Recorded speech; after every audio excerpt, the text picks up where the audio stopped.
An elderly woman and her little granddaughter were violently thrown out of their home by debt collectors in a freezing night storm. As the child's breathing grew shallow and her body burned with fever, the grandmother tried everything but nothing worked, terror tightening around her chest. Suddenly she spotted a car beneath a flickering streetlight. With no hope left, she staggered forward, pounding on the window and begging the stranger inside for help. She had no idea the man who opened the door was a billionaire. What happened next would change their lives forever. Before we continue, tell us what time it is and where you're watching from. Subscribe and hype, because tomorrow I've got something extra special for you. The blizzard hit Edgewater like God's own fury unleashed upon the earth. Margaret Sullivan woke to the sound of fists pounding on her door, not knocking, pounding, the kind of violence that said whoever was out there didn't care about courtesy or consequences. She knew immediately who it was. You didn't live in Edgewater for 72 years without learning to recognize the sound of trouble coming for you. Kayla, Margaret whispered urgently, pushing herself out of bed. Every joint protested. Her knees, her hips, her back that hadn't been right since she'd fallen on ice 3 winters ago. But pain was just part of being old. You learn to move through it. Kayla, baby, wake up. The 4-year-old stirred in the small bed across the room, her breath coming in soft, congested huffs. She'd been fighting a cold for days, the kind of persistent cough that rattled in her small chest and kept them both awake at night. Margaret had been giving her honey and keeping her warm, but the medicine from the free clinic had run out 2 days ago and there was no money for more until her Social Security check came next week. The pounding came again, harder this time. Then a voice, rough and slurred with alcohol. Open up, old woman. We know you're in there. Margaret's hands shook as she pulled on her robe, the faded pink one Jeremiah had given her before the pills had taken him, before everything had fallen apart. She could hear Kayla whimpering now, frightened by the voices, and Margaret wanted nothing more than to crawl back into bed, pull the covers over both their heads and pretend this wasn't happening. But pretending never stopped the red jackals. Nothing stopped them. She shuffled to the door, her worn slippers barely protecting her feet from the cold floor. The heating oil had run out yesterday. The space heater in Kayla's room was eating through what little money she had left, but she couldn't let the child freeze, couldn't let her get sicker. I'm coming, Margaret called out, her voice thin and wavering. Please, I'm coming. Don't break the door. She opened it to find 3 men on her porch, snow swirling around them in the harsh wind. Leon Vance stood front and center, 30-something, with the kind of face that might have been handsome if cruelty hadn't carved its lines too deep. His 2 companions flanked him, thick winter coats making them look even larger and more threatening. About time. Leon pushed past her into the house without invitation, his boots tracking snow and mud across her clean floor. The other 2 followed. One of them, a man whose name Margaret didn't know but whose flat, empty eyes she'd seen around the neighborhood, closed the door behind them, sealing off her escape. It's 2 in the morning, Margaret said, trying to keep her voice steady. What do you want? What do we want? Leon laughed, pulling a document from his coat. We want what's owed. Your boy Jeremiah took out a loan 3 years ago. $15,000. With interest, penalties and fees that's grown to $42,000. Time to pay up. Jeremiah is dead. Margaret's voice cracked. He died trying to pay you people. Worked himself into a heart attack at 36 years old. The debt died with him. See, that's where you're wrong. Leon unfolded the papers, thrust them toward her. Debt transfers to next of kin. That's you, Grandma. And since you can't pay, and we both know you can't pay, we're here to collect collateral. Margaret looked at the document with shaking hands. It was official looking, stamped and signed, but she knew it was fake. Had to be fake. This wasn't how legal debt worked. But the red jackals didn't care about legal. They cared about money and power and crushing anyone who couldn't fight back. I don't have anything, she said desperately. I live on $900 a month. I'm raising my granddaughter on that. There's nothing to take. There's the house. Leon's smile didn't reach his eyes. Sign it over to us, the debt's forgiven. Simple as that. You got 72 hours to find somewhere else to live, but that's not our problem. This is my home. I've lived here for 40 years, then you should have raised a son who paid his debts. Leon's voice went cold. Sign the paper or we take it the hard way. Your choice. You got 60 seconds.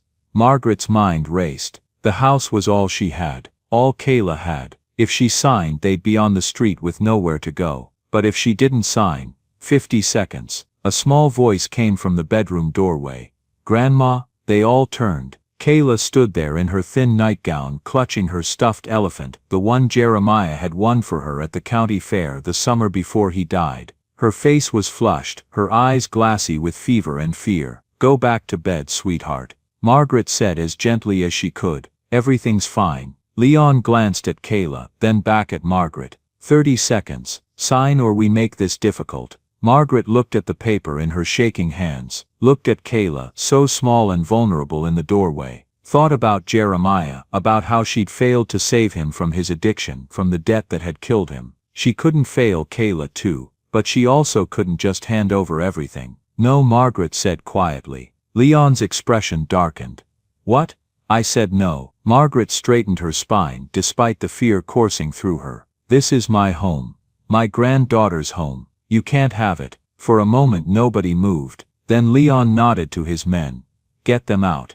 Now. What? No. Margaret tried to block them, but one of the men simply pushed her aside. She stumbled, caught herself on the wall, pain shooting through her hip where she hit the door frame. You had a choice, Leon said coldly. Remember that. He grabbed Margaret's arm, pulled her toward the door. The other men were already opening it, letting in a blast of Arctic air and swirling snow. Margaret struggled, but Leon's grip was iron. Please, Margaret begged. Please at least let me get our coats. The child is sick, she'll freeze. Leon hesitated for just a moment, calculating. Then 5 minutes. Grab what you can carry. After that we're done being nice. Margaret stumbled to the bedroom, her hands shaking so badly she could barely function. She grabbed the bag Jeremiah had left behind, the duffel he'd used for work, and started stuffing things inside. Clothes for Kayla, her own heavy coat, the folder of papers, Jeremiah's birth certificate, Kayla's her own documents, a photo of her late husband,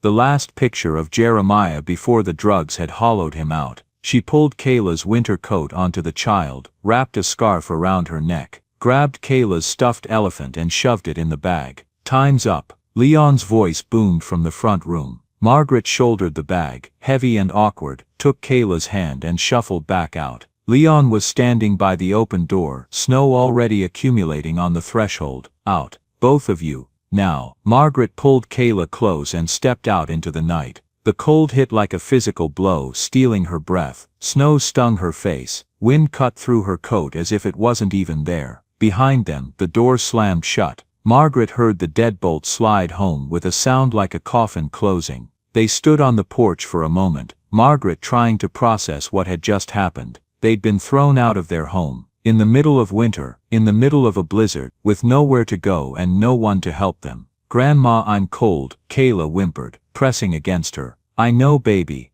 I know. Margaret pulled the child close, trying to shield her from the wind. We're going to find somewhere warm, I promise. But as she looked out at the empty street, at the abandoned buildings and dark houses, Margaret had no idea where that somewhere would be. Edgewater had 3 open businesses, a convenience store, a dollar store and a bar, all closed at this hour. The nearest neighbor was Mrs. Patterson 2 houses down, but she was 89 and barely knew what year it was anymore. The nearest shelter was in Millbrook, 12 miles away. They'd never make it on foot in this weather. Come on, sweetheart. Margaret adjusted the bag on her shoulder, took Kayla's hand and started walking. She didn't know where they were going. She just knew they couldn't stay here. Leon and his men were still inside and she didn't trust them not to come back out with worse intentions. The snow was already ankle deep and still falling. Each step was a struggle, Margaret's old knees protesting, her thin slippers soaking through immediately. Kayla walked beside her, silent now, except for the occasional cough that rattled in her small chest.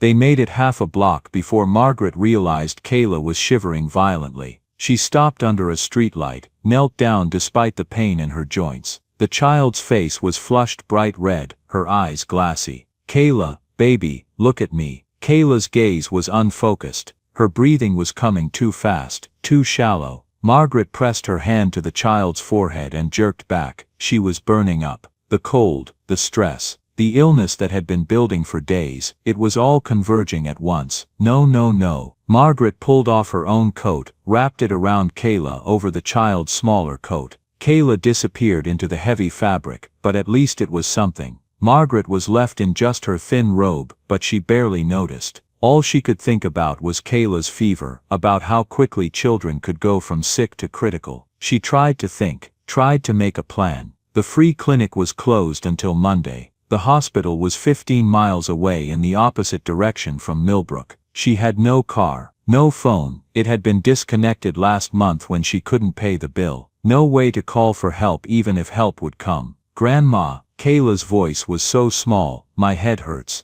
"I know, baby, we're going to get you help. Just stay with me, okay? Stay awake." Margaret picked her up, struggling under the weight. Kayla was small for 4, but Margaret was 72 with bad knees and a worse back. Still she carried her granddaughter, stumbling through the snow, searching desperately for, what? A miracle? A guardian angel? Anyone who would help an old woman and a sick child on a night when the smart thing to do was lock your doors and stay inside. They made it another block, then another. Margaret's arms were screaming. Her lungs burned with cold air, but Kayla was getting heavier, more limp. The fever was raging now. Margaret could feel it through the coats, through everything. "Please," Margaret whispered to the empty street, to God, to anyone who might be listening. "Please, somebody help us." And that's when she saw it. A car, parked under a flickering streetlight, a white Land Rover, expensive and out of place in this neighborhood of broken-down houses and abandoned dreams. Snow was accumulating on the hood, but through the windshield, Margaret could see someone inside, a man young, reading something by the dome light. Margaret stopped, staring at that car like it was a mirage. Every instinct screamed caution. Strange man, expensive car, dangerous neighborhood. Nothing good could come from approaching him. But Kayla made a soft pained sound, and Margaret felt the heat of her fever burning through the coats. She had no choices left, only this one desperate gamble. Margaret stumbled toward the car, her feet numb in her soaked slippers. She reached the driver's side window and raised her hand to knock. Her fingers were so cold she could barely feel them, couldn't make a proper fist. She hit the glass with her palm instead, leaving a mark, hitting again when he didn't immediately respond. The man inside jerked in surprise, looked up from his papers. Even through the snow-covered window, Margaret could see his eyes widen as he took in the sight, an elderly woman in a bathrobe, soaking wet, holding a small child wrapped in coats. He hesitated for just a moment. Margaret saw the calculation in his face, the natural wariness of a stranger confronted with desperation at 2 in the morning. "Please," Margaret said, though she knew he couldn't hear her through the glass. She hit the window again, harder this time. "Please help us. She's sick. She needs help. Please." The window lowered an inch. The man leaned toward it, his face coming into view, maybe 30 years old, exhausted looking, with the kind of features that said he didn't belong in Edgewater. His coat was good quality. His car was expensive. He was clearly just passing through. "Please," Margaret said again, and she heard her own voice breaking. "My granddaughter, she has a high fever. We need help. We need—" She didn't get to finish. Kayla went completely limp in her arms, head lolling back. The child's eyes rolled up, showing only whites. "No!" Margaret's scream cut through the wind. "No, baby, stay with me." The car door flew open. The man was out instantly, reaching for Kayla. "Get in. Back seat. Now." Margaret didn't argue, didn't question. She scrambled into the back seat, her frozen fingers barely able to grip the door handle. The man helped her, lifting Kayla with surprising gentleness, placing her in Margaret's lap before running around to the driver's side. He was in the car in seconds, engine starting, heat blasting. He turned in his seat to look at them, and Margaret saw real concern in his eyes, not the calculated indifference of someone who'd learned to survive by not caring, but genuine alarm. "How high is her fever?" "I don't know. Very high. She's been sick for days, but tonight, the stress, we were thrown out of our home and hospital. We're going to the hospital." He was already pulling out his phone, dialing. "This is, damn it, no signal.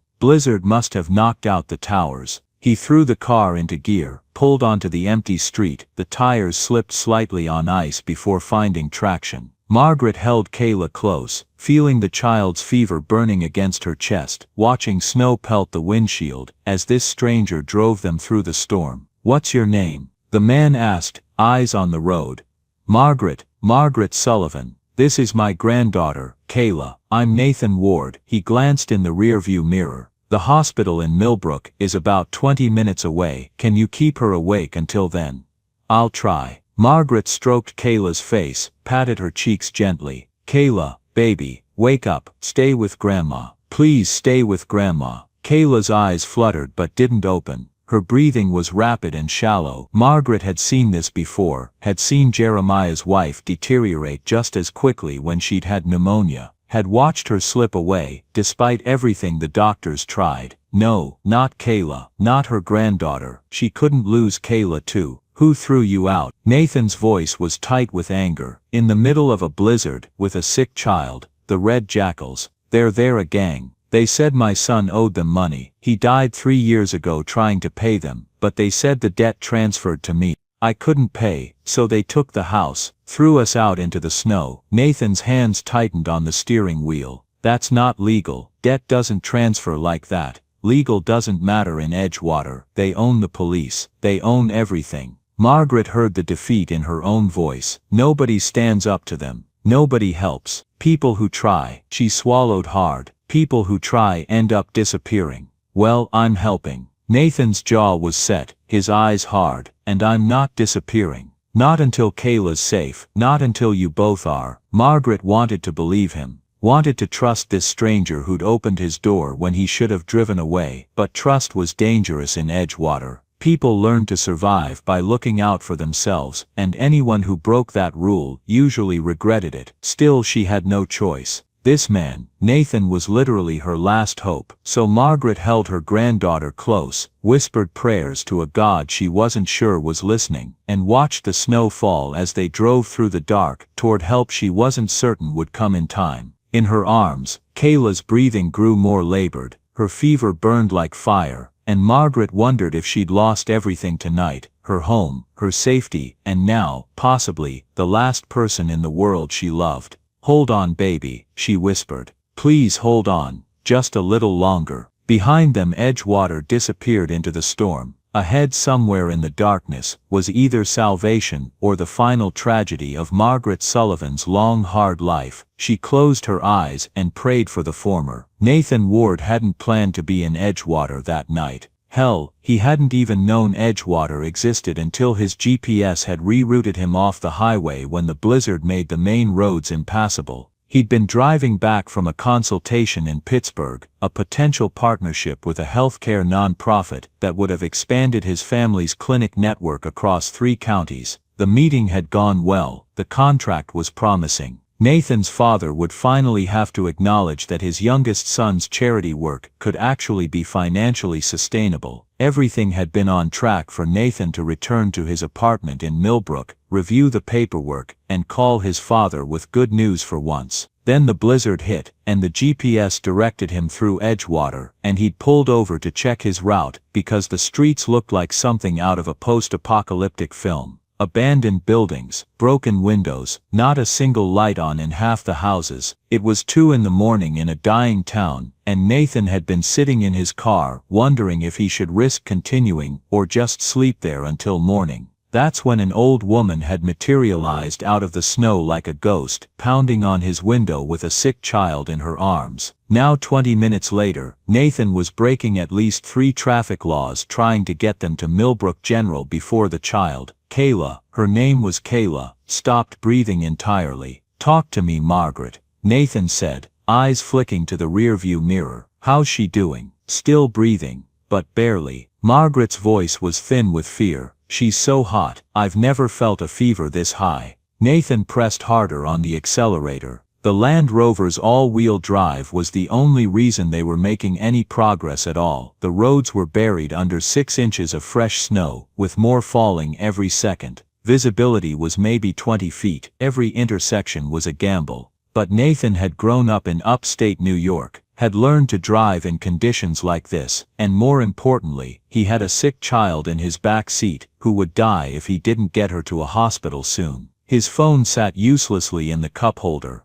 No signal, no way to call ahead, to warn the ER they were coming. He'd just have to get there and hope they were staffed adequately for a blizzard night. Tell me about her, Nathan said, partly to keep Margaret talking. partly because he needed to know what he was dealing with. What symptoms has she been showing? How long has she been sick? Started with a cold about a week ago, runny nose cough, nothing serious, but the cough got worse, deeper. She started running a low fever 3 days ago. The free clinic gave her medicine, but it ran out and Margaret's voice broke. I couldn't afford more. I was waiting for my social security check. I thought she'd be okay until then. Nathan bit back his anger, not at Margaret, she'd done what she could with nothing. His anger was at a system that let children go without medicine because their guardians couldn't afford $40 for antibiotics. At a country that claimed to be the wealthiest in the world while old women on fixed incomes had to choose between heating and medication. You did everything right, Nathan said firmly. You kept her warm, you gave her what medicine you had. This isn't your fault, then why does it feel like it is? Margaret was crying now, silent tears that Nathan could see glistening on her face in the rearview mirror. I failed Jeremiah. I couldn't save him from the drugs, from the debt, from working himself to death. And now Kayla's going to be fine. Nathan put every ounce of conviction he had into those words, even though he had no idea if they were true. We're going to get her to the hospital. They're going to treat her. She's going to be okay. He hoped to God he was right. The Millbrook General Hospital sign finally appeared through the snow, a beacon of light in the darkness. Nathan pulled into the emergency entrance, not bothering to find a proper parking spot. He threw the car into park, killed the engine, and was out of the vehicle before Margaret could even process what was happening. He opened the back door, reached for Kayla. Let me carry her. You follow right behind me. Margaret released the child reluctantly. Nathan scooped Kayla up, shocked by how light she was, how small. Her skin was burning through his shirt, her breathing was rapid and shallow. This wasn't just a cold that had gotten worse. This was serious, possibly pneumonia, possibly worse. He ran for the emergency entrance, Margaret struggling to keep up behind him. The automatic doors opened with a whoosh of warm air. The ER was quiet. Just a handful of people in the waiting area, one nurse at the triage desk. I need help. Nathan's voice cut through the quiet. 4-year-old female, high fever, difficulty breathing, possible pneumonia. The nurse was up immediately, calling for assistance. Within seconds a doctor appeared. Young woman, dark hair pulled back, eyes sharp and focused. She took one look at Kayla and started barking orders. Treatment room 2. Get me vitals, oxygen, IV access, someone page respiratory. They took Kayla from Nathan's arms, and suddenly he was standing there empty-handed, watching as they carried the child through doors marked, staff only. Margaret caught up, breathing hard, her face pale. Where are they taking her? To treat her. She's in good hands now. Nathan guided Margaret to a chair in the waiting area. Sit, catch your breath. You look like you're about to collapse. Margaret sat, but her eyes never left the doors where Kayla had disappeared. I can't lose her, she whispered. She's all I have left. Nathan sat beside her, and for the first time, he really looked at this woman he'd picked up off the street. She was probably in her early 70s, thin in a way that spoke of not enough food rather than genetics. Her robe was threadbare, her slippers falling apart. Her hands were raw and chapped from years of hard work and harder poverty. And she'd just been thrown out of her home in the middle of a blizzard by criminals who thought an old woman and a sick child were acceptable collateral for a dead man's debt. Nathan felt rage building in his chest, not the hot immediate kind, but the cold, purposeful kind that said something needed to be done about this. Tell me about the Red Jackals, he said quietly. Everything you know. Margaret looked at him with exhausted eyes. Why? Because what they did to you is illegal. Criminal, and somebody needs to stop them. People have tried. People disappear. Margaret shook her head. I appreciate you helping us. Really I do, but the best thing you can do now is leave. Go back to wherever you're from. Forget you ever came to Edgewater. I'm from Millbrook, 20 minutes away. Nathan leaned forward. And I'm not leaving. Not until this is handled. You don't understand. The Red Jackals aren't just thugs. They're organized, connected. They have police on their payroll, county officials. You can't fight them through legal channels, because they control the legal channels. Then we fight them another way. Nathan pulled out his phone, still no signal, but he had plenty of contacts stored. I run a community health clinic, my family's clinic. We serve people who can't afford traditional health care. We don't have a lot of resources, but we have some.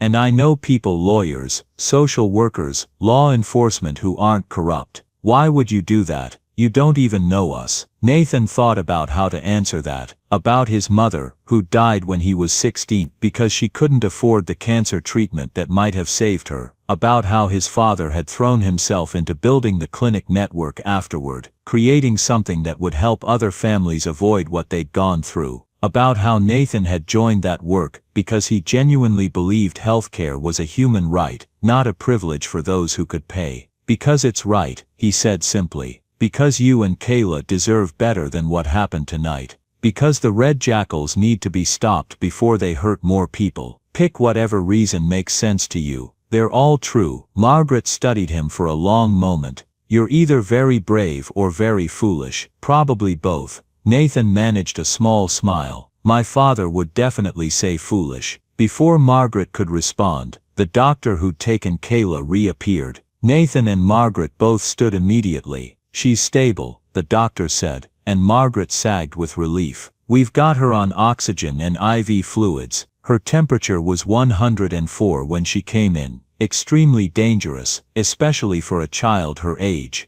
We're bringing it down with medication and cool compresses. The X-ray shows she has pneumonia in both lungs. We're starting her on aggressive antibiotic treatment. Will she be okay? Margaret's voice was barely a whisper. She's going to be fine. But another hour, maybe 2, and this could have been a very different conversation. You got her here just in time. The doctor looked at Nathan. Good call bringing her straight in.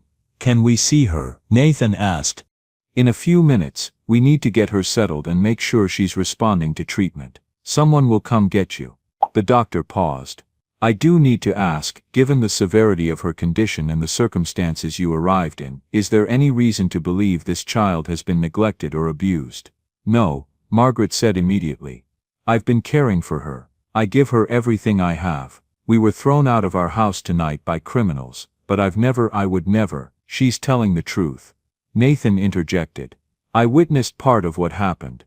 This is a case of predatory debt collection, not neglect. Margaret has been doing everything she can with very limited resources. The doctor nodded slowly. Okay. I still need to file a report. It's mandatory for cases like this, but I'll note the circumstances. Someone from social services will probably want to talk to you both.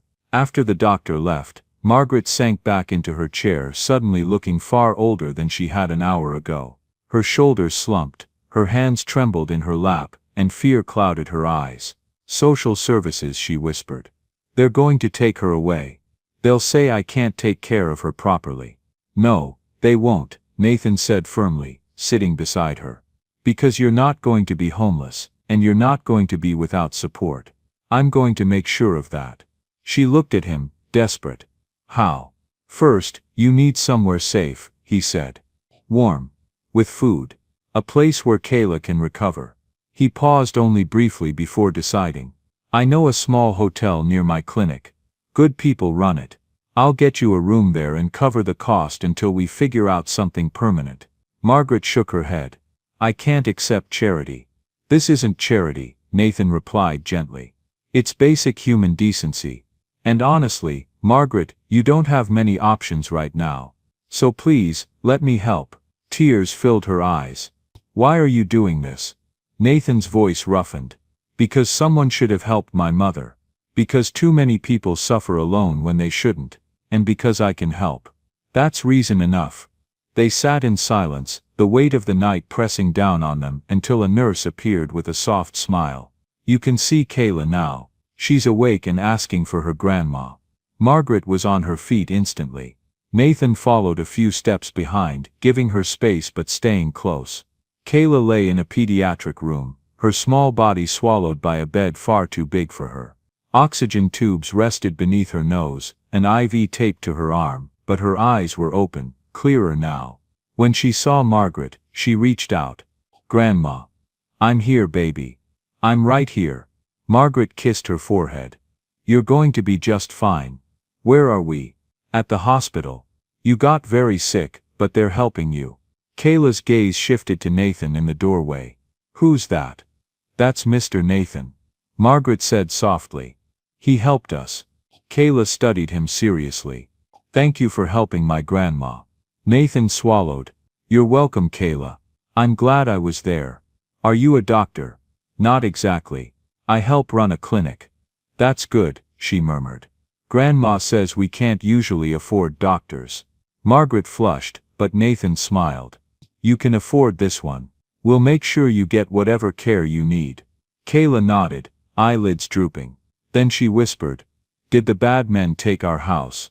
Nathan crouched to her level. They did something very wrong, but we're going to fix it. You and your grandma will have somewhere safe. Okay. Her eyes closed. I'm tired. Sleep, sweetheart, Margaret said, holding her hand.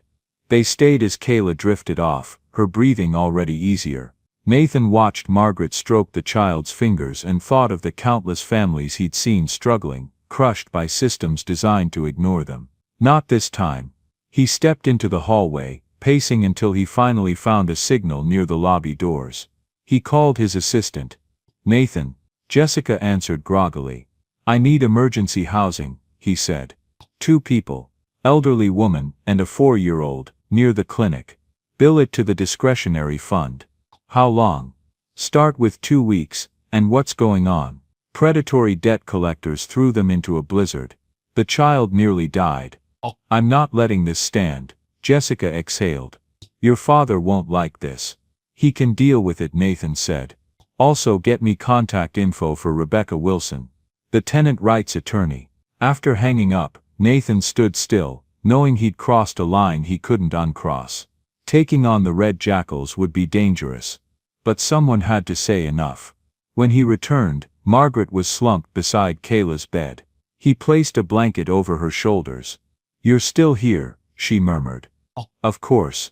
Most people would have left. I'm not most people. He sat beside her. I've arranged housing, and next we fight. Her eyes widened. If I fight them, they'll come after us. They will anyway.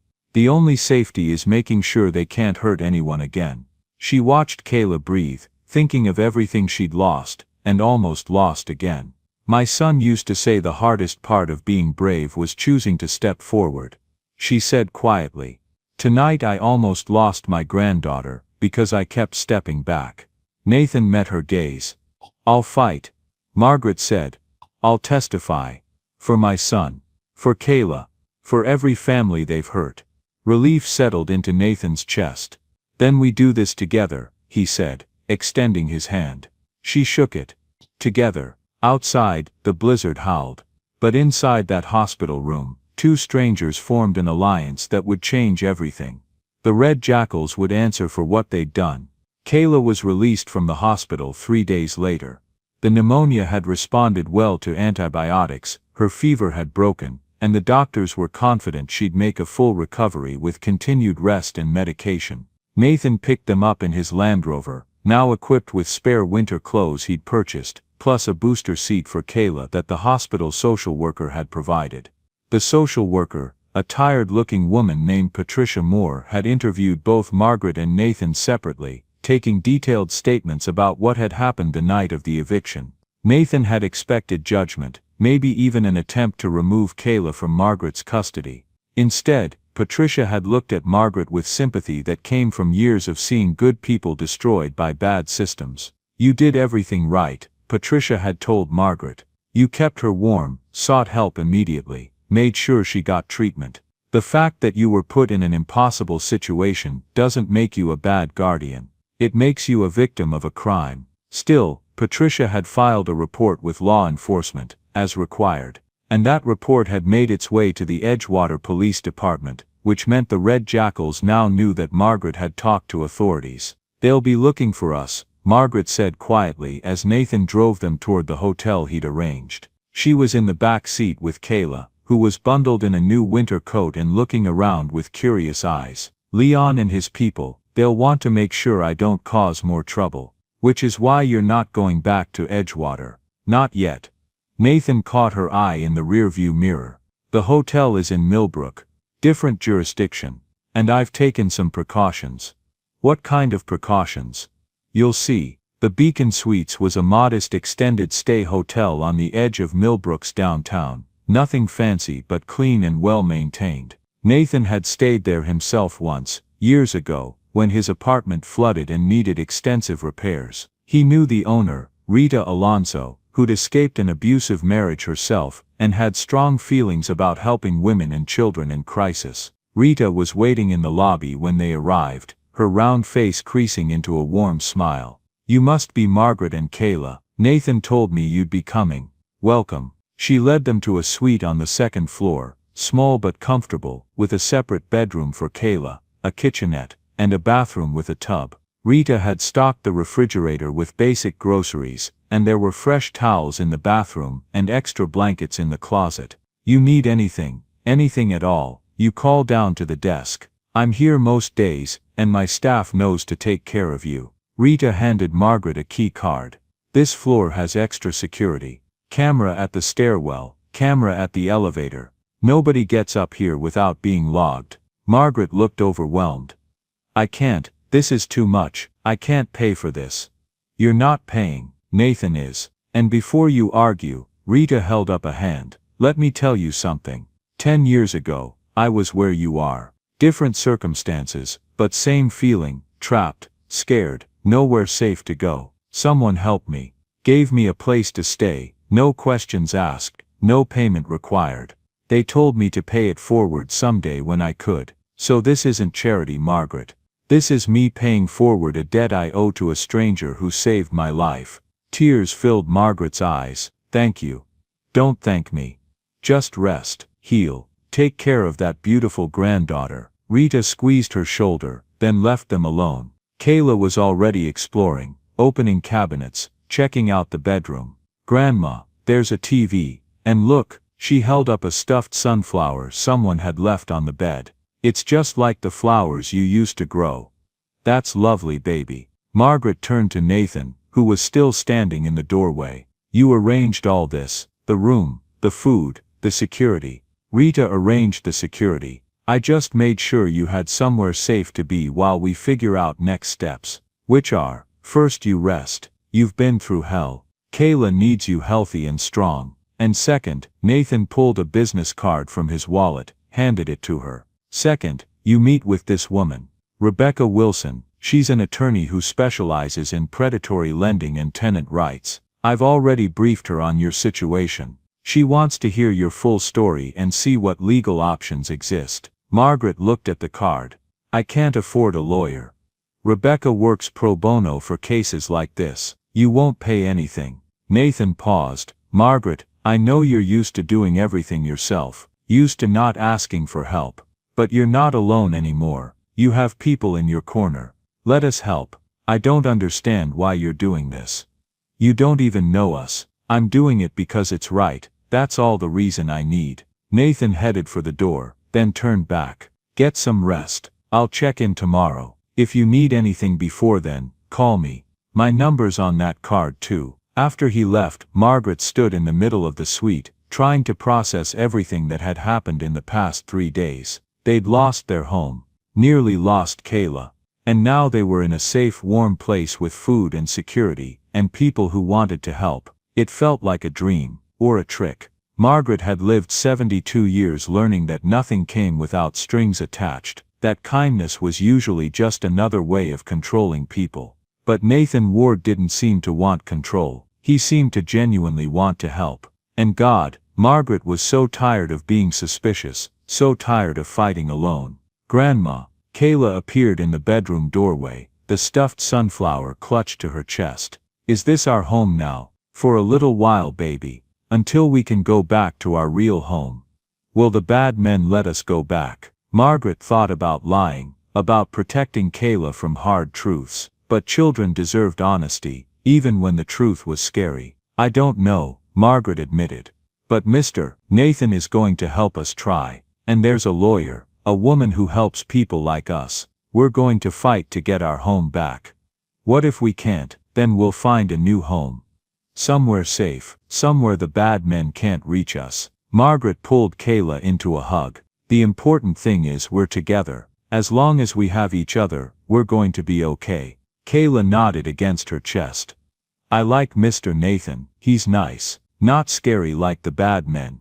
He is nice, Margaret agreed. And maybe just maybe he was also their way out of this nightmare. Nathan Ward sat in his office at the Ward Community Clinic, reviewing the information Jessica had compiled about the Red Jackals. It wasn't good. The gang had been operating in Edgewater for approximately 8 years, moving in after the last factory closed, and the town's economy collapsed. They specialized in predatory lending, offering loans to desperate people at exorbitant interest rates, then collecting debts through intimidation, violence, and property seizure. Local law enforcement had done nothing. Several officers were suspected of being on the gang's payroll. The county prosecutor had declined to bring charges in multiple cases, citing insufficient evidence. But the most disturbing discovery was this: the Red Jackals weren't independent, they were foot soldiers for someone bigger, someone with money, influence, and the kind of protection that kept authorities from investigating too closely. The name that kept appearing in Jessica's research was Morgan Hale, a wealthy investor who'd bought up significant portions of Edgewater's real estate at rock-bottom prices over the past 5 years. On paper, Hale was a legitimate businessman. In reality, he was using the Red Jackals to force people from their homes, so he could buy the properties for pennies on the dollar. It was systematic exploitation, a business model built on human suffering, and it had been going on for years without anyone stopping it. Nathan's phone rang. It was Rebecca Wilson. I've reviewed what you sent, she said without greeting. It's bad, really bad. The Red Jackals have been operating unchecked for years. Witnesses are terrified. Evidence disappears. And Morgan Hale has money and connections that make any legal fight extremely difficult. So we can't fight them. Nathan asked. I didn't say that. Rebecca replied. I said it's difficult.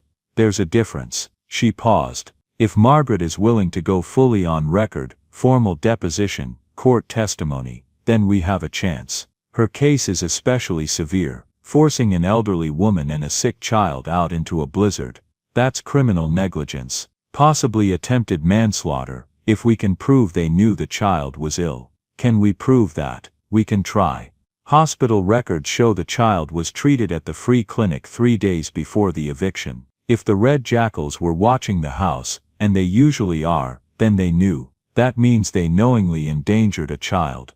A spark of hope flared in Nathan's chest. What do you need from Margaret? Everything, Rebecca said. A full statement, details about her son's debt, any paperwork, loan agreements, payment records, anything proving the debt was illegal, and names of other families they targeted. Patterns matter. I'll arrange a meeting.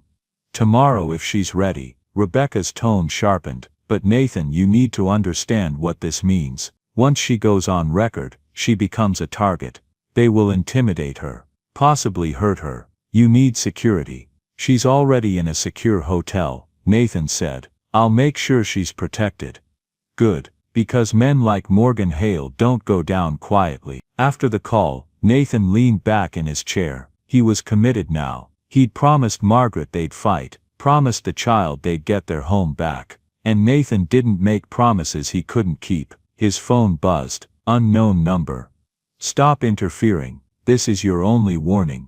Nathan stared at the screen. They'd found him already. Fear should have followed. Doubt. Second thoughts. Instead his resolve hardened. If they were threatening him, it meant they were worried.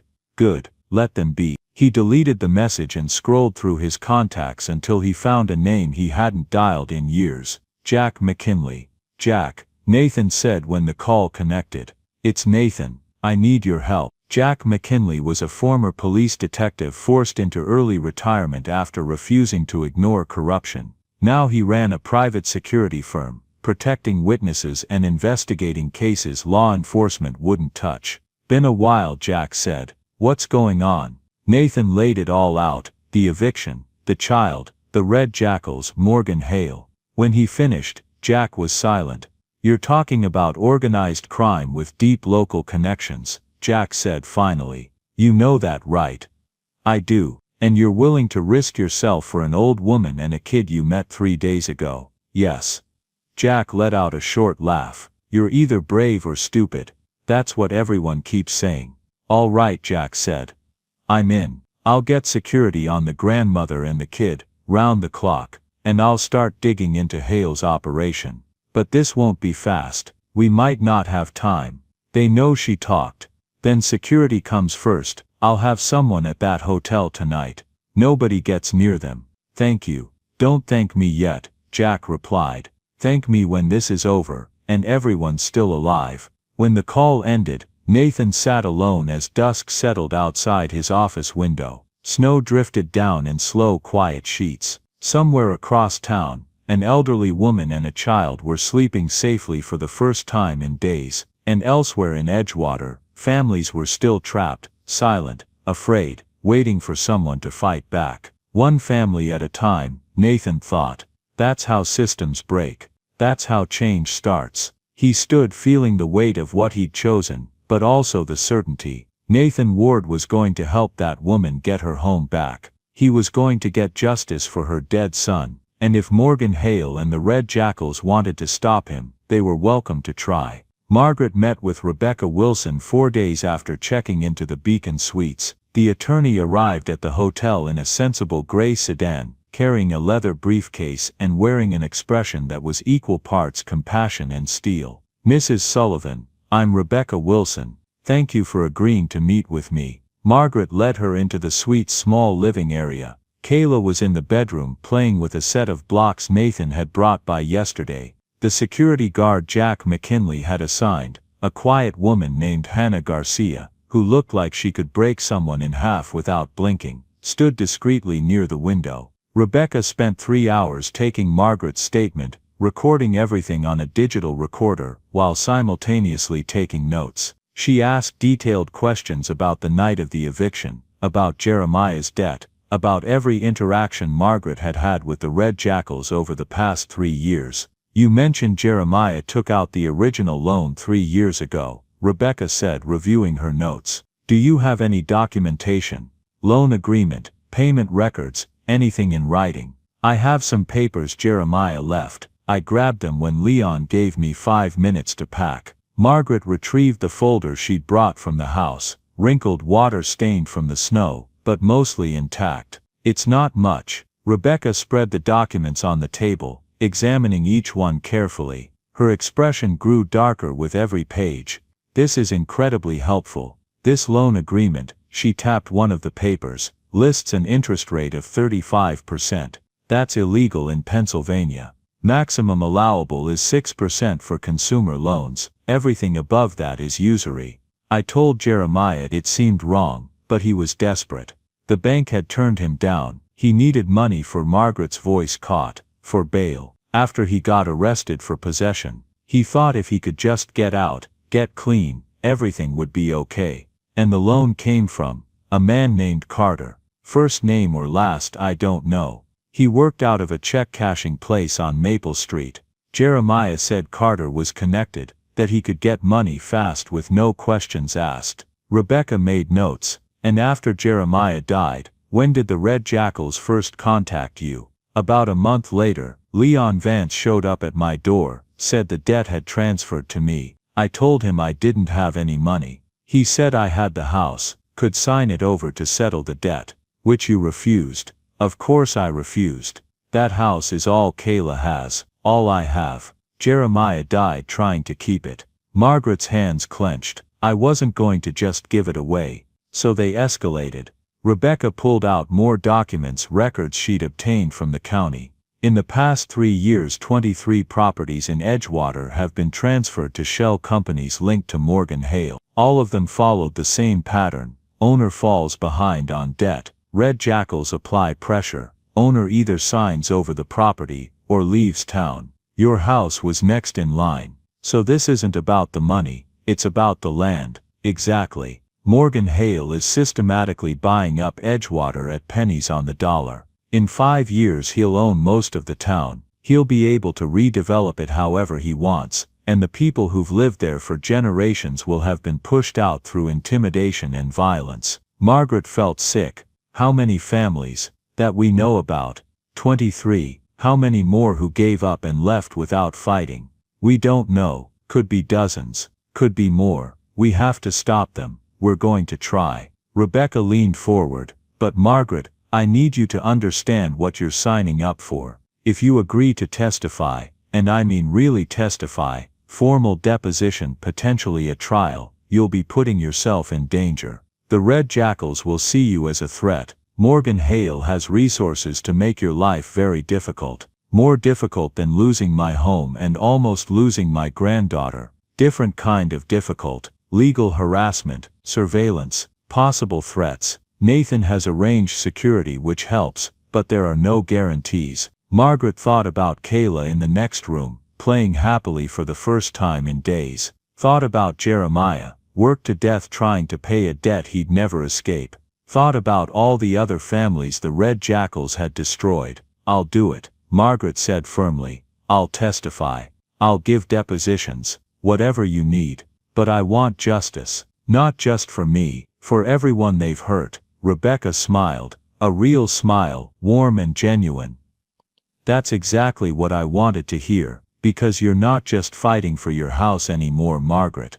You're going to be the lead plaintiff in a class action lawsuit against Morgan Hale and his criminal enterprise. If we can get other victims to come forward, and I think we can, once they see someone's actually fighting back, we can take down his entire operation. How long will it take? Months, maybe a year. These cases are complex and Hale has expensive lawyers who'll file every motion they can to delay, but we'll win.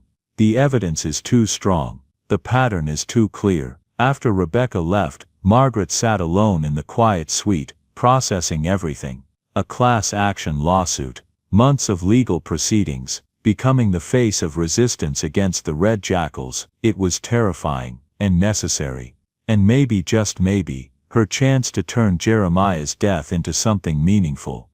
Nathan arrived an hour later bringing dinner from a local Chinese restaurant. He'd been coming by every evening, making sure they had food, checking on Kayla's recovery, becoming a fixture in their temporary lives. Rebecca called, Nathan said as they unpacked the food. Said you agreed to be lead plaintiff. That's brave. Or stupid. Seems to be a fine line. Nathan smiled. You're in good company then. Jack says the whole situation is insane and we're probably all going to regret it. But he's still helping. Jack's the security man, former detective. Got forced out because he wouldn't take bribes from people like Morgan Hale. Now he investigates cases the police won't touch. How many people are you pulling into this? As many as it takes. Nathan handed her a plate. Eat, you need your strength. Kayla emerged from the bedroom, drawn by the smell of food. Is that egg rolls? Yes ma'am, and orange chicken. Your grandma said you like that. Kayla climbed onto a chair, smiling wide.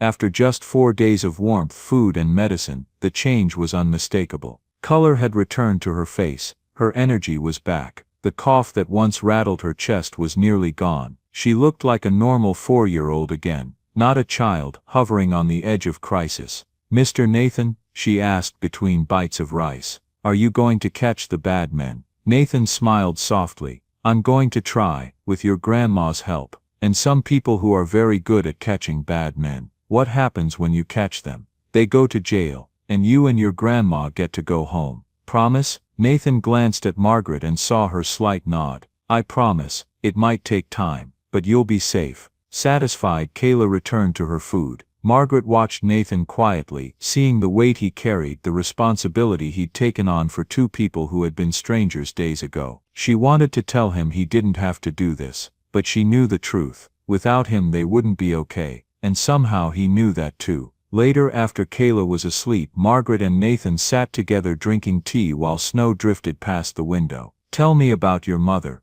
Margaret said gently. Nathan was silent for a moment. She had breast cancer. We caught it too late. We couldn't afford regular checkups. By the time the symptoms were obvious, it had spread. He stared into his cup. The treatment that might have saved her wasn't covered. It cost more than we could ever afford.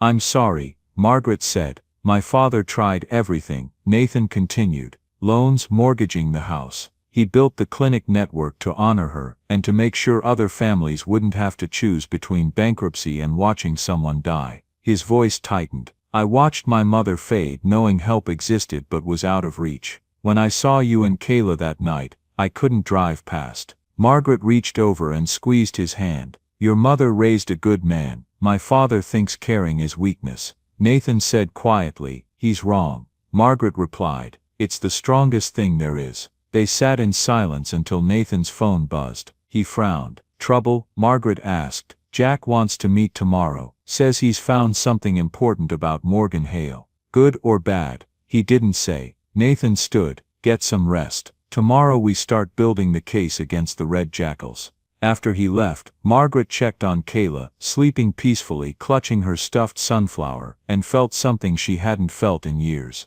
Hope, not fragile or desperate, but real, solid, the kind that comes from knowing you're no longer alone. She slipped into bed, wrapped herself in warm blankets, and slept better than she had in 3 years. Jack McKinley's office was in a converted warehouse in Millbrook's industrial district, all exposed brick and metal beams with security cameras covering every angle. Nathan arrived to find Jack waiting with a woman he didn't recognize, late 40s, sharp eyes, dressed in a way that said federal agent even without the badge. Nathan Ward, this is Agent Patricia Martinez, FBI. Jack gestured to the empty chairs. She's been investigating Morgan Hale for the past 18 months. Nathan shook her hand, trying to process this development.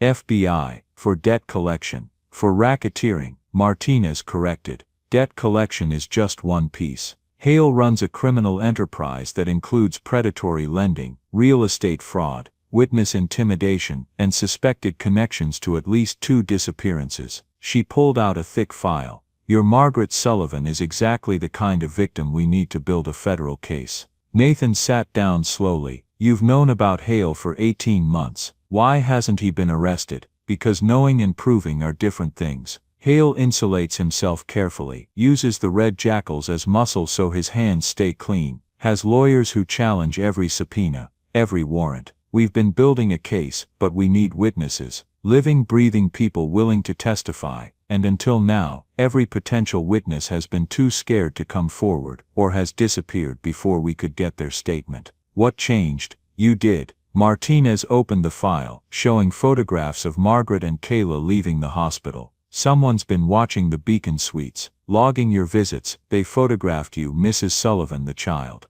They know you're helping her fight back. Nathan felt cold. They're surveilling us? They were. We've identified the surveillance team and are monitoring them now, which means they're worried, which means we're on the right track. Martinez pulled out more documents. Jack's investigation turned up something interesting. Morgan Hale doesn't just own shell companies buying Edgewater real estate. He also owns the company that employs most of the Red Jackals as security consultants. It's direct connection. If we can prove he ordered the eviction, the intimidation, we've got him on RICO charges. Can you prove it? With Margaret's testimony and corroborating evidence, yes, but we need more. We need other victims willing to come forward. We need financial records showing money flowing from Hale to the Red Jackals. We need wiretaps, surveillance, everything that builds an ironclad case. Nathan thought about Margaret, about the weight she was already carrying. How long? 3 to 6 months if we move fast. But Nathan Martinez leaned forward.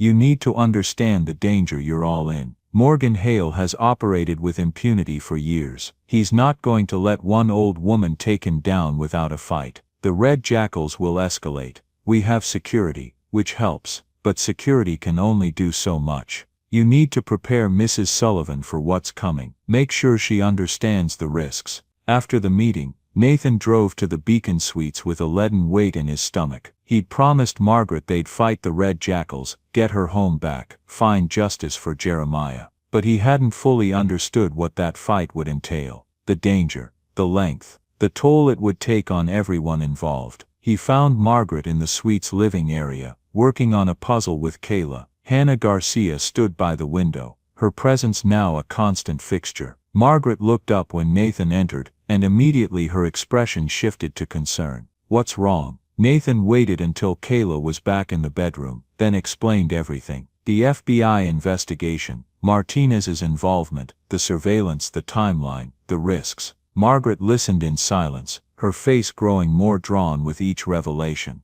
When Nathan finished, she walked to the window, staring out at the snowy street below. I put us in danger, she said quietly. by fighting back, by not just accepting what happened. No. Nathan joined her at the window. The Red Jackals put you in danger. Morgan Hale put you in danger. You're just refusing to let them get away with it. There's a difference. Is there? Because right now Kayla's safe. We have this room. We have food. We could just stay here, disappear, start over somewhere else. That would be safer than fighting. It would also mean they win, that every family after yours gets destroyed the same way, that Jeremiah died for nothing, that men like Morgan Hale can do whatever they want because people are too scared to stop them. I'm scared, Margaret admitted. I'm terrified, for Kayla, for myself, for you, because you've made yourself a target by helping us. Being scared is normal. Being scared doesn't mean you give up. It means you're smart enough to understand the risks and brave enough to face them anyway. Margaret was quiet for a long moment. Then tell me honestly, can we win? Can we actually take down Morgan Hale? The FBI thinks we can. Rebecca thinks we can. I think we can. But it's going to take time, and courage, and willingness to see this through even when it gets hard. And if something happens to me, if the Red Jackals, they won't touch you. We have security. The FBI is watching, and I'm not going to let anything happen to you or Kayla.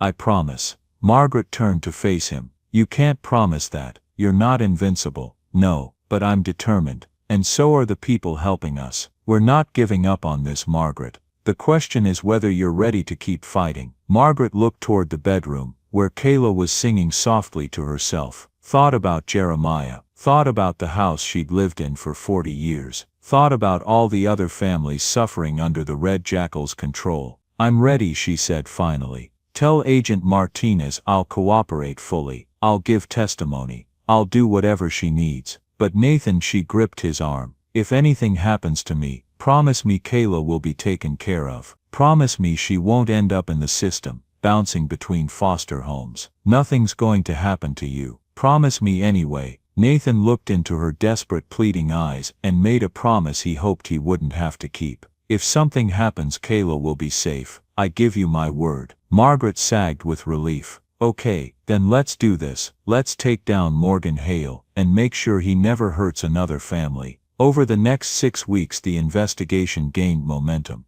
Agent Martinez brought in a full FBI team. Analysts combing through financial records, agents conducting surveillance on Red Jackal's members, prosecutors building the framework for a RICO case. Margaret gave a formal deposition that lasted 4 hours, detailing everything she knew about the debt, the eviction, the Red Jackal's operation. Rebecca Wilson filed a civil lawsuit on her behalf, formally challenging the property seizure and demanding return of the house plus damages. And slowly, tentatively, other victims started coming forward. First was a man named Robert Torres, whose small grocery store had been burned down after he couldn't pay protection money. Then Sandra Holloway, who'd lost her family's home the same way Margaret had. Then more, a steady trickle of people who'd been silent for years, watching Margaret fight and finding their own courage. Within 6 weeks they had 12 families willing to testify. 12 stories of intimidation, violence and theft. 12 pieces of evidence pointing directly at Morgan Hale. The Red Jackals noticed, started pushing back. Cars followed Nathan when he drove to work. His clinic received threatening phone calls. Someone threw a brick through Rebecca Wilson's office window. Sandra Holloway found her tires slashed, but nobody backed down.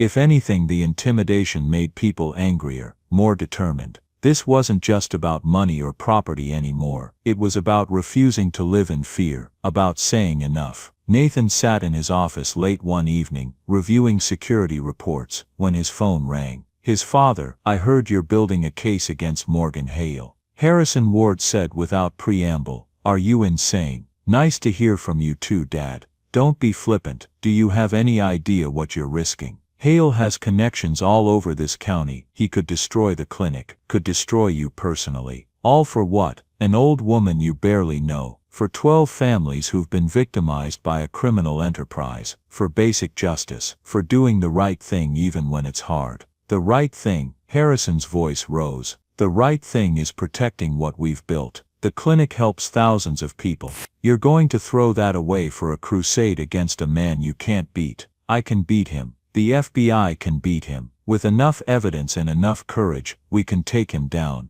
And when he retaliates, when he comes after the clinic, after our family, after everyone you care about, what then? Then we deal with it. Dad, I understand you're worried, but this is what the clinic is supposed to be about, helping people who have nowhere else to turn. Margaret Sullivan had nowhere else to turn. Neither did the other 11 families. If we don't help them, who will? Harrison was silent for a long moment. You're just like your mother, stubborn, idealistic, convinced you can save everyone, and you loved her for it. I loved her. I also watched her die because of a broken system we couldn't fix. I don't want to watch you get destroyed trying to fix a different broken system. I'm not getting destroyed. I'm fighting. There's a difference. After his father hung up, Nathan sat in the dark office, wondering if Harrison was right, if he was being recklessly idealistic, if he'd put everyone he cared about in danger for a cause he might not win. Then his phone buzzed. A text from Margaret. Kayla drew you a picture, says you're her hero. Wanted to say thank you for everything. Below the text was a photo, a child's drawing of 3 people holding hands. One tall, one medium, one small, hearts and stars surrounding them. Stick figure family. Nathan saved the image to his phone and felt his resolve harden.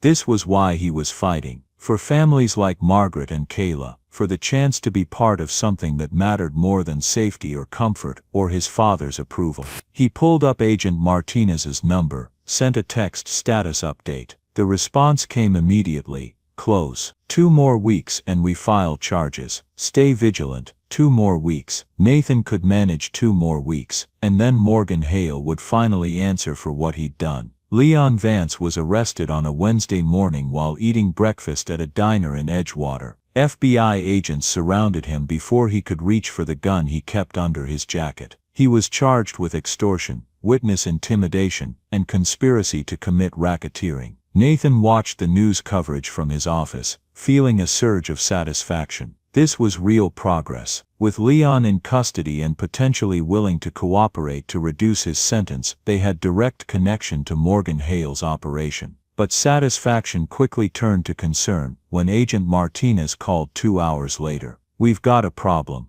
Leon made bail. How? You said the charges were serious. They are. But Hale's lawyers argued he wasn't a flight risk, had no prior convictions, family in the area. Judge set bail at $500,000. It was posted within the hour. Nathan felt ice in his veins. He's out already. And he knows Margaret's testimony is what triggered his arrest. Nathan, you need to increase security immediately. Don't let Mrs. Sullivan or Kayla out of that hotel for any reason. We're working on getting Leon back in custody on additional charges, but until then he's a significant threat. Nathan called Jack immediately. Within an hour, Hannah Garcia was joined by a second guard, a former military man named David Lopez who looked like he could fight off a small army. The hotel's security was upgraded. Additional cameras installed, a panic button placed in Margaret's suite. We're going into lockdown, Jack told them during an emergency meeting at the hotel. Nobody leaves this floor without escort. All meals delivered. No visitors except Nathan, Rebecca, and law enforcement.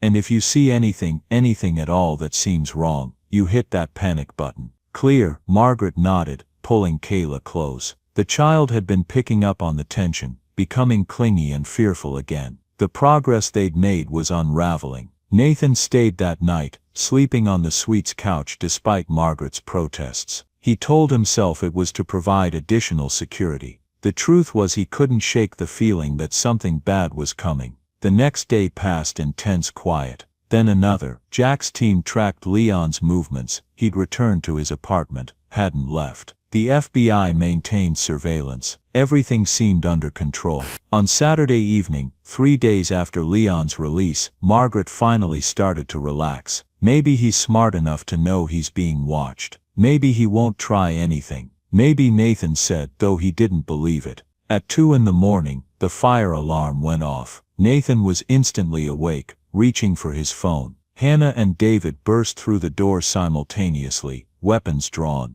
It's a false alarm, David said into his radio. Checking source now. Get them ready to move, Hannah ordered, already helping Margaret wake Kayla. If this is a diversion, she didn't finish the sentence. Didn't need to. If the Red Jackals were using the fire alarm to evacuate the building, they'd have a window to create chaos during the evacuation. "We're not leaving this room," Nathan said. "Not until we know it's safe." David checked the hallway. Smoke detector on the first floor was triggered. Fire department's en route. Could be legitimate. Could be. The window exploded inward. Glass showered across the room. David threw himself in front of Kayla and Margaret as Hannah moved to intercept. Nathan saw a shape moving outside on the fire escape. Someone had climbed up from street level, broken the window, was now reaching through to unlock it. Hannah fired twice. The figure dropped, falling backward with a cry. More shouts from below. At least 2 more people on the fire escape. "Go," Hannah yelled to David. "Get them to the stairwell." They moved as a unit. David leading with Kayla and Margaret, Nathan in the middle, Hannah bringing up the rear. The hallway was filling with smoke now. Real smoke, not just the alarm. Something was actually burning on the first floor. They made it to the stairwell, started descending. On the second floor landing, they encountered 2 Red Jackals members coming up, but David and Hannah were professionals. The confrontation was brief and decisive. 2 shots, 2 bodies dropping. They continued down, made it to the ground floor. FBI agents were already pouring through the entrance. Martinez had stationed a response team nearby, anticipating exactly this kind of attack. Leon Vance was caught trying to flee through the back exit. He was on the ground, cuffed, before he even saw the agents coming. It was over in less than 10 minutes. Nathan stood in the hotel parking lot, holding Kayla while Margaret caught her breath. His hands were shaking with adrenaline, but everyone was safe. The Red Jackal's desperate gambit had failed.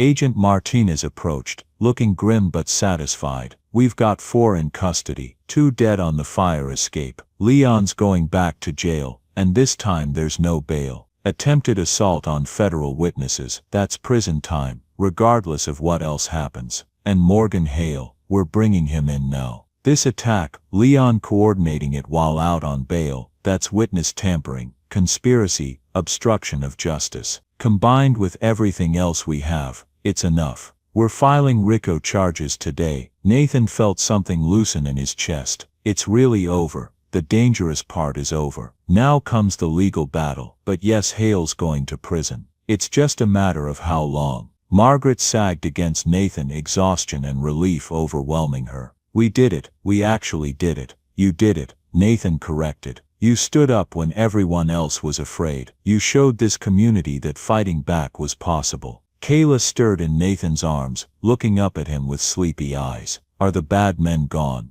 "Yes, sweetheart, they're gone. You're safe now, forever." Nathan looked at Martinez, who nodded. "Forever," he confirmed. Morgan Hale was arrested at his estate outside Millbrook at noon. The footage made national news. Wealthy businessman led away in handcuffs, protesting his innocence, his lawyers already filing motions. But the evidence was overwhelming. Financial records showing payments from Hale's companies to the Red Jackals. Leon Vance's testimony, he decided cooperating was better than facing decades in prison alone. Statements from 12 families, all with similar stories of intimidation and theft. And the attack on the Beacon Suites, orchestrated by Leon while out on bail, pointing directly to Hale's desperation to silence witnesses. Nathan sat with Margaret and Kayla in the suite 3 days after the attack. The window had been repaired. The security was still in place but felt less oppressive now that Hale and his people were in custody.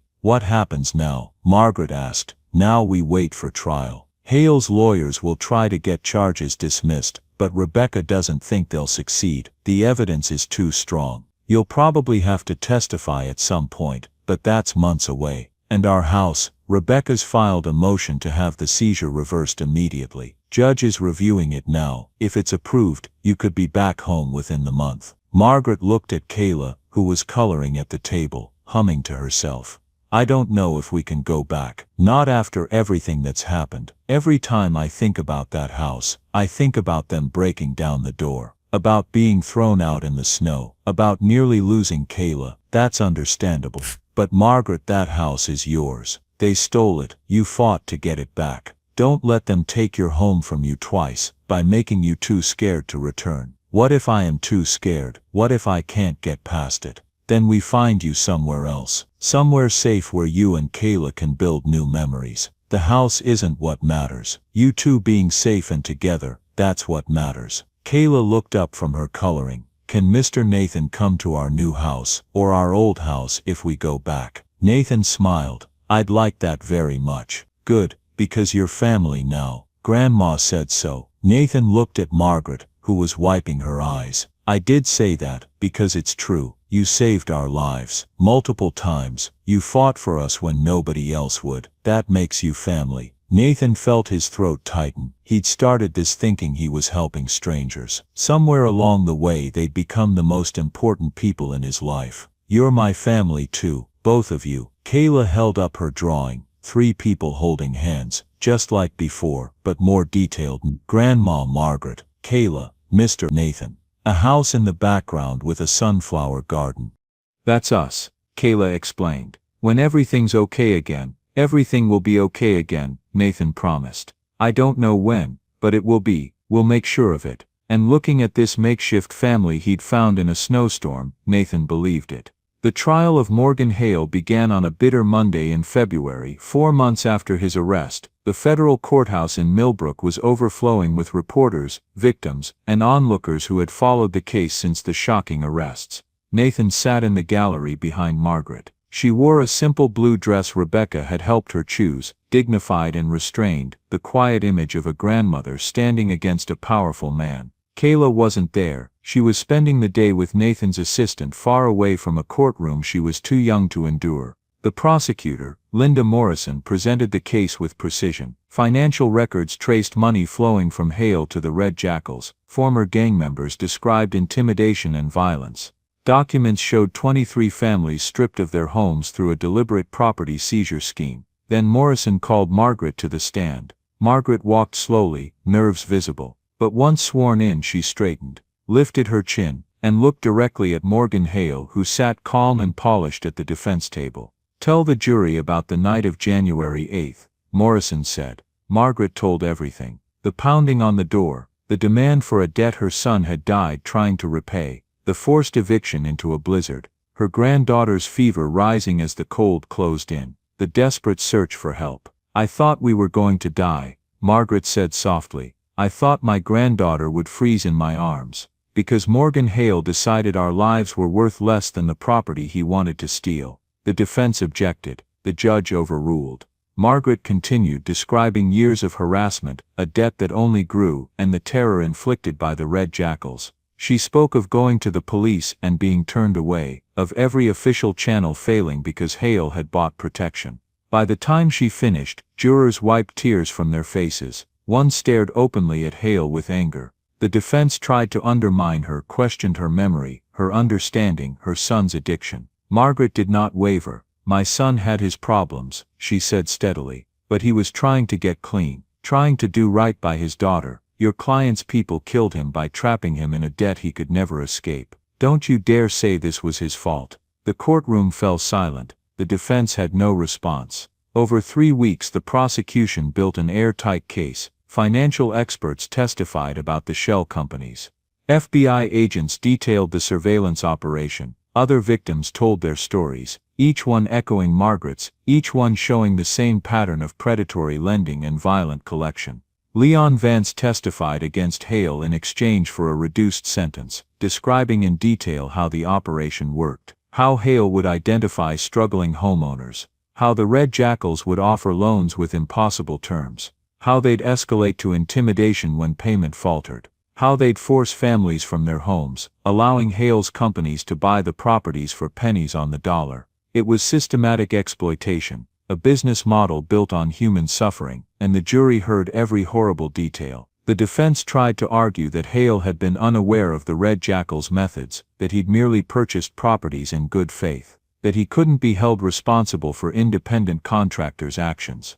But the paper trail was too clear, the pattern too obvious. Hale's own emails and texts seized through warrants showed he'd known exactly what was happening and had encouraged it. On a Friday afternoon, after 2 hours of deliberation, the jury returned. Guilty on all counts: racketeering, conspiracy, fraud, witness intimidation. Margaret cried, So did several other victims in the gallery. Nathan put his arm around her shoulders and felt her shaking with relief and exhaustion, and the weight of 4 months finally lifting. Sentencing came 2 weeks later. Morgan Hale was given 14 years in federal prison with no possibility of early release. His assets were seized, including all the properties he'd stolen through the scheme. The court ordered full restitution to the victims. Margaret would get her house back, would get compensation for her suffering, would get justice for Jeremiah. The day they returned to Edgewater was sunny and clear, the winter snow finally melting into spring. Nathan drove Margaret and Kayla to their house, the small worn building that had been sitting empty for 5 months, waiting for them to come home. Rebecca Wilson met them there with the keys and the paperwork officially returning the property to Margaret's name. "It's yours again, free and clear, no debt, no liens, just your house." Margaret stood on the sidewalk, staring at the building. Nathan saw her hesitate, saw the fear still there. "I can go in first," he offered. "Make sure everything's okay." "No." Margaret squared her shoulders. "This is my home. I shouldn't be afraid to enter my own home." She walked to the door, key in hand, unlocked it, stepped inside. The house was exactly as they'd left it, dishes still in the sink, a few of Kayla's toys on the living room floor. Nathan had arranged for a cleaning service to come through, but he'd asked them not to move anything. This was Margaret's home. She should be the one to decide what stayed and what went. "It's smaller than I remembered," Margaret said quietly, walking through the rooms. "Colder. We can fix that," Nathan said. "New furniture, fresh paint, make it feel safe again." Kayla ran straight to her bedroom. "My room. It's still here." But Margaret lingered in the doorway, not quite entering her bedroom. Nathan understood. This house held too many memories, some good, but recent ones terrifying. The Red Jackals had taken more than property. They'd taken her sense of safety, her ability to feel at peace in her own home. "What if I can't live here?" Margaret whispered. "What if every time I close my eyes I see them breaking down the door?" Nathan thought carefully before answering. "Then we find you somewhere else. There's no shame in that. Sometimes places hold too much pain to heal in. But Margaret, this is your house. You fought for it. You won it back. Don't make that decision right now, when everything's still raw. Give it time. See how it feels, and if it doesn't feel right, we'll figure out something else." Margaret nodded slowly. "Will you stay tonight? I don't want to be alone here the first night." "Of course, I'll stay as long as you need." They spent the day cleaning, unpacking, trying to make the house feel like home again. Nathan's clinic staff brought by casseroles and baked goods, a steady stream of people who'd been following Margaret's case and wanted to help. Sandra Holloway and Robert Torres stopped by, other victims from the trial, offering support and sharing their own struggles with returning to places that had been violated. By evening the house looked better, felt better. Kayla was playing happily in her room, seemingly unbothered by the months away.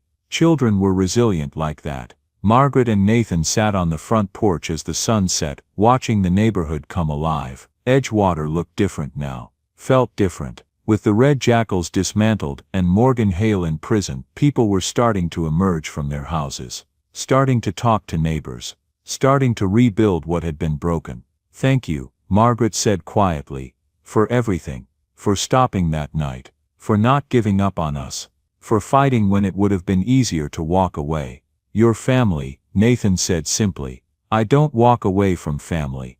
"Will you keep visiting after everything settles, or will you go back to your life and will just be a case you helped once?" Nathan thought about his apartment in Millbrook, his work at the clinic, the life he'd had before that snowy night in January. It felt distant now, like a different person's life.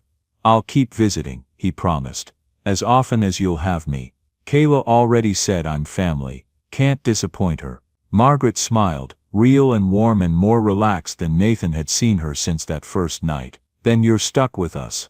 Hope you're ready for family dinners and birthday parties and a 4-year-old who thinks you hang the moon." "I can't think of anything better."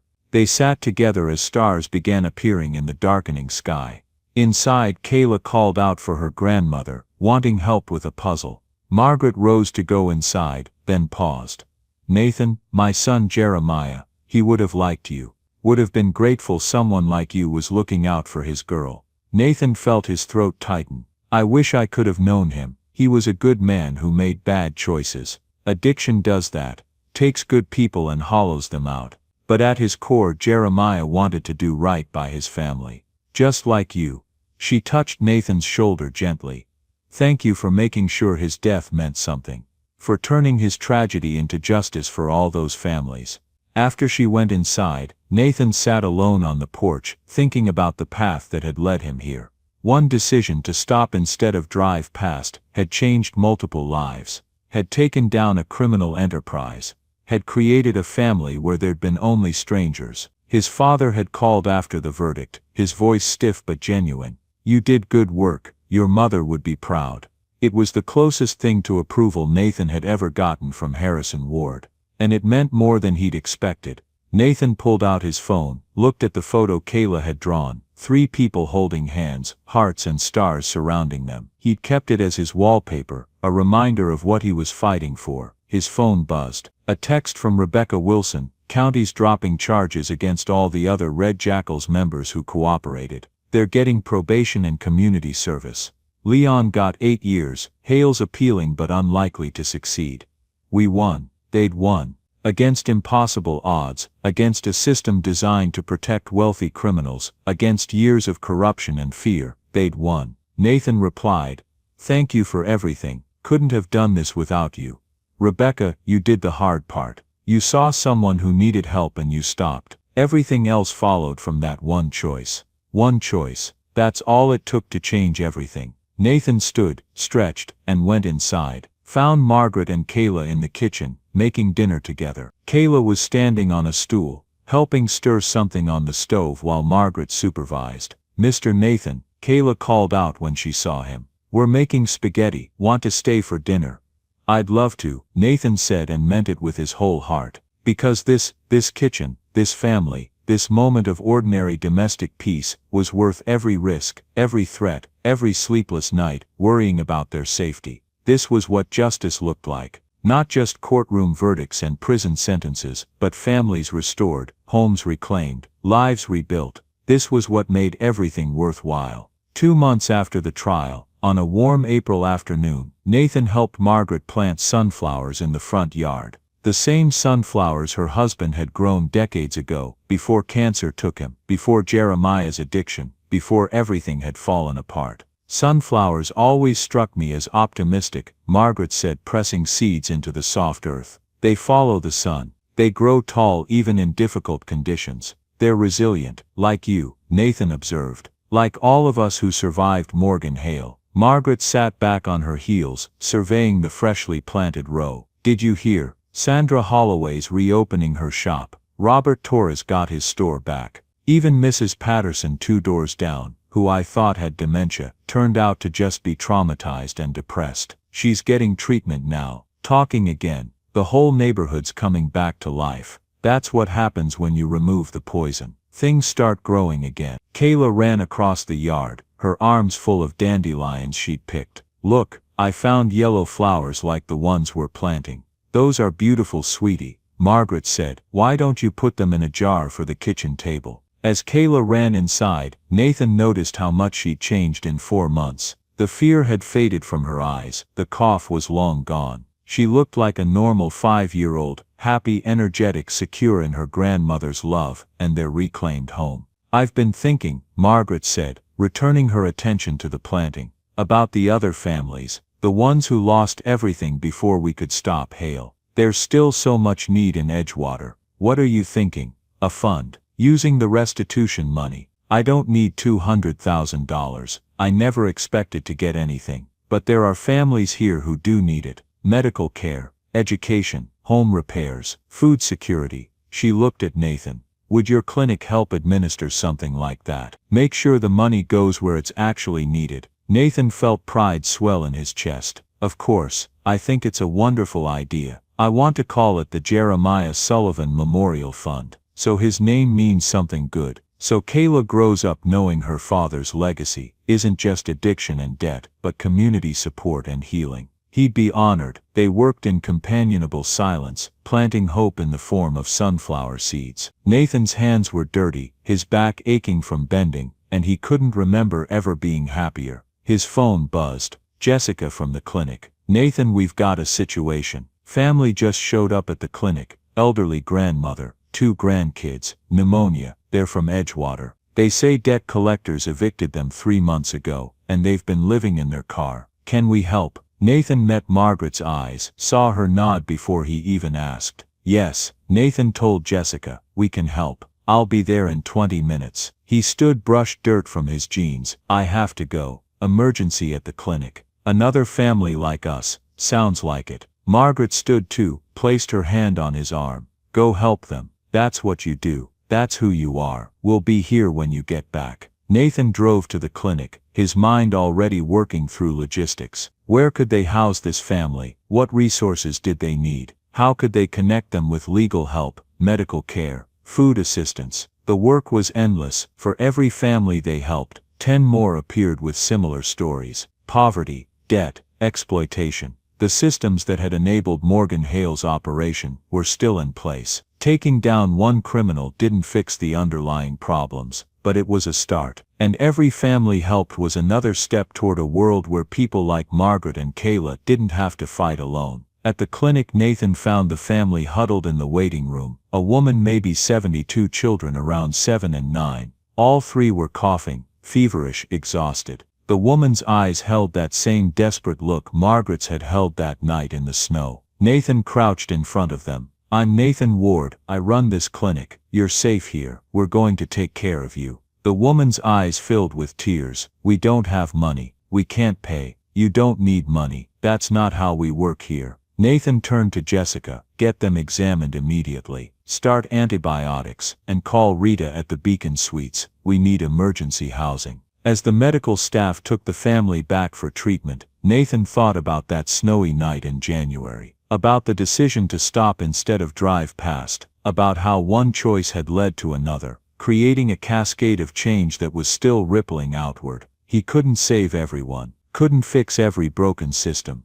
couldn't undo decades of poverty and exploitation and corrupt officials looking the other way. But he could help this family, could give them what Margaret and Kayla had needed. Safety, medical care, someone willing to fight for them. One family at a time. That's how you change the world. By seeing people, by stopping, by choosing to help even when it was hard. 3 months later, on a sunny July afternoon, Millbrook held a community celebration in the park. It was officially for the 4th of July, but everyone knew it was really celebrating the dismantling of the Red Jackals and the conviction of Morgan Hale. Margaret sat at a picnic table with Kayla, watching children play on the playground equipment the city had just installed. Nathan's clinic had sponsored the playground, using donations that had poured in after the trial made national news. Other organizations had followed suit. Food programs, after-school tutoring, job training. Millbrook and Edgewater were slowly transforming from dying towns into communities with hope.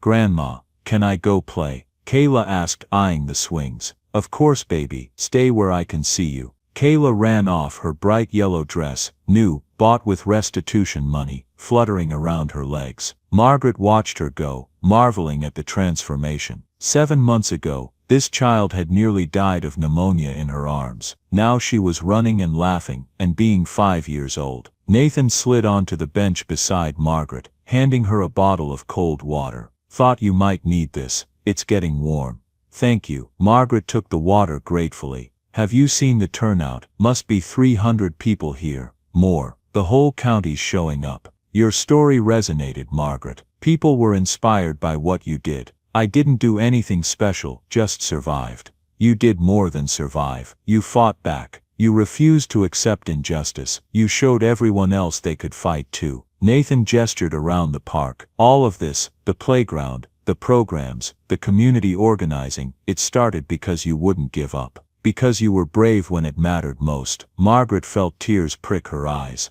I was terrified, every day. Even now sometimes I wake up at night and think I hear them pounding on the door. Being brave doesn't mean not being scared. It means being scared and doing it anyway. You taught me that. Rebecca Wilson joined them, looking relaxed in jeans and a t-shirt, a far cry from her usual courtroom attire. There's the woman of the hour. How does it feel to be a hero, Margaret? I'm not a hero, I'm just a grandmother who wanted her home back. You're a hero to 12 families who got their lives back because of your testimony. You're a hero to everyone in Edgewater who doesn't have to live in fear anymore. Own it. Agent Martinez appeared with sandwiches from the food truck. Heard through the grapevine that Morgan Hale's appeal was denied. He's staying in prison for the full 14 years. Margaret sagged with relief. She'd been dreading the possibility of him winning on appeal, of having to testify again, of him somehow getting released. It's really over. It's really over. You won. Completely and totally. They sat together, this unlikely team that had formed in crisis, a grandmother, a clinic director, a lawyer, an FBI agent.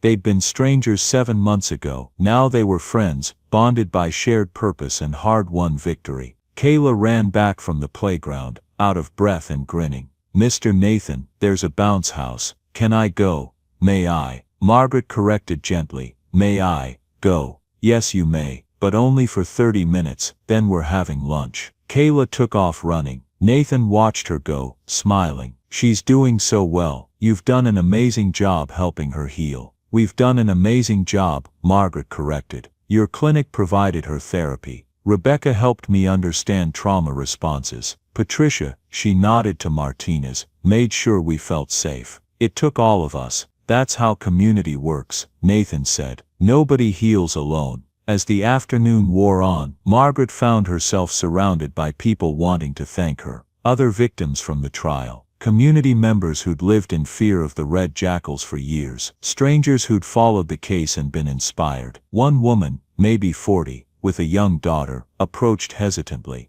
Mrs. Sullivan, I'm Amy Brennan. The Red Jackals came after my family 2 years ago. We gave up our house without fighting, because we thought there was no point. But watching you stand up to them, watching you win, it made me realize I should have fought, should have believed justice was possible. It's never too late to fight for what's right, Margaret said gently. Have you talked to Rebecca? She might be able to help you recover what you lost. I did. She's reviewing my case. But I wanted to thank you for showing me, showing all of us, that we don't have to accept injustice, that ordinary people can beat powerful criminals if we're brave enough to try. After Amy left, Margaret leaned against Nathan, suddenly exhausted. I don't feel brave. I feel lucky that you stopped that night. Lucky that people like you, and Rebecca and Patricia were willing to help. Without you, Kayla and I would be dead or disappeared. The Red Jackals would still be operating. Nothing would have changed, but I did stop. And you were brave enough to accept help, to testify, to fight. We're all links in the same chain, Margaret. Remove any one of us, and it doesn't work. But together, he gestured at the celebration around them.